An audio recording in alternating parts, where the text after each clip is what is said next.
What made you start CloudOgre and go into that?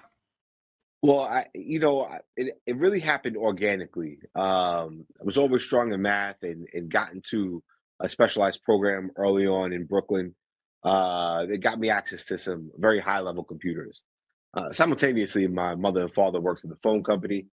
Um, and so I was always involved in telecommunications in some aspect. And so I graduated and got a job selling a plain old telephone service, POTS lines and DSL and the occasional T1 to some smaller businesses.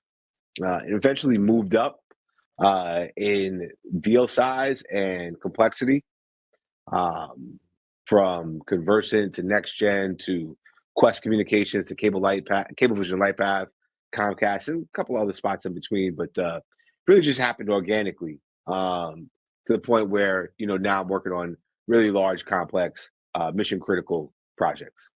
What problems does your product solve, basically? Help, I guess, more like communications, things like that, communicating people together, or?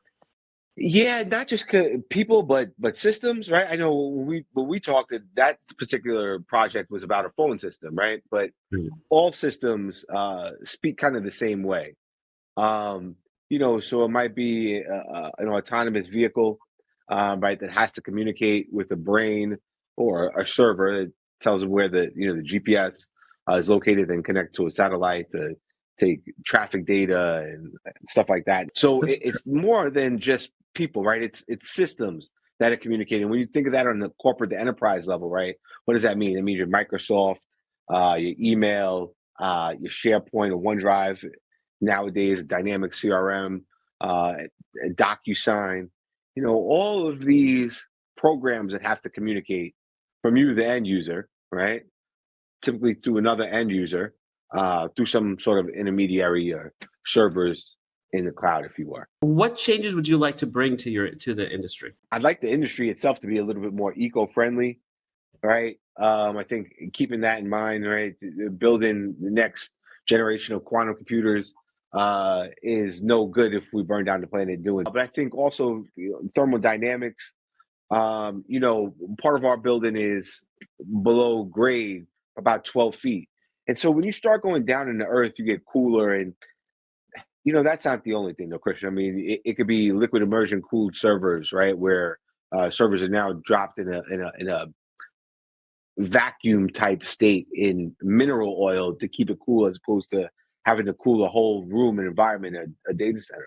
So there's a Mhm. lot of new technologies and more coming down the pike that I think that we could take advantage of, not just to benefit the world by using technology, but to do so in an eco-friendly way. What was the best advice that someone has ever given you? The best advice that someone's ever given to me: just Keep it yeah, simple. just keep it simple. A lot of times you try to overcomplicate it, and just like I was saying, everything is a system, right? But the seed is so simple.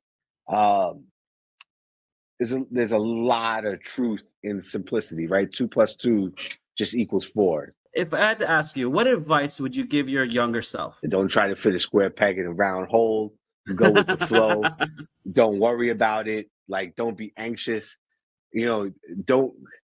I'd have told myself, don't focus so much on the major, right? Mm, Just get out in the world and live and right. start swinging at the ball, right? And if you pick a major and it doesn't turn out, there's still more time. There's always more time to figure it out, right? And Yeah. you're not doing yourself any service by being anxious about what's next, right?